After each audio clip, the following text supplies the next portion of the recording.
Oui, il visitait l'une des 59 écoles qui participent à un projet contesté par les syndicats enseignants. Plus d'autonomie pour les directeurs d'établissement. Bonsoir Jacques Serret, vous étiez à ses côtés. Oui, et Emmanuel Macron a expliqué qu'il souhaitait la... Ah, Jacques, on vous a perdu. Vous étiez donc aux côtés du chef de l'État, venu promouvoir ce qu'il appelle l'école du futur.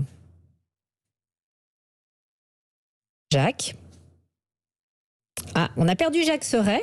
Peut-être on le retrouvera dans un instant. Jacques Serret est avec nous ou pas ?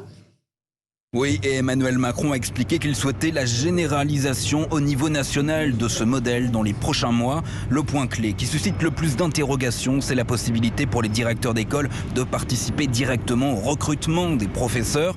Pour tenter de rassurer les syndicats enseignants, le chef de l'État a donc manié la métaphore footballistique. On n'a jamais dit on va se mettre à ce que tous les directeurs d'école fassent en quelque sorte, puisqu'on est dans une cité de football, leur propre mercato. Ça ne marcherait pas. Par contre, se dire qu'on veut rebâtir le projet pédagogique au niveau justement d'un établissement scolaire et donner la possibilité de s'assurer que l'enseignant qui est recruté partage ce projet est très important. Et je pense que c'est ce dont on a besoin, parce que sinon, qu'est-ce que ça fait ? Des gens qui subissent leur affectation. Une évolution du modèle de l'éducation nationale, en somme. Pour Emmanuel Macron, cela fait sens, mais même ici, à Marseille, le maire Benoît Payan, plutôt favorable à cette école du futur, s'est dit opposé à ce point en particulier. Et le président a également réagi à l'enquête du journal L'Opinion sur la multiplication des tenues islamiques dans les établissements scolaires, Jacques.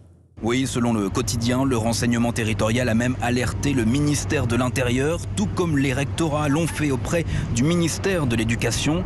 Le dossier devrait être soumis à Pape Ndiaye. À ses côtés, justement, et alors que les oppositions de droite avaient dénoncé une certaine vision communautariste du nouveau ministre de l'Éducation, Emmanuel Macron a tenu à mettre les choses au clair. La politique que je veux conduire est toujours la même, celle de la vérité. Il doit y avoir aucun tabou, aucun interdit, et non plus aucun fantasme. Et donc moi je veux la vérité, la clarté sur tous les chiffres. Et ensuite je veux que la loi de la République s'applique. Et la loi est très claire pour tous les élèves dans nos écoles. Il n'y a pas de signe religieux quel qu'il soit. Emmanuel Macron qui a promis de répondre, je cite, à toutes les situations qui ne respecteraient pas les lois de la République. Voilà, Jacques Serret qu'on a retrouvé à Marseille.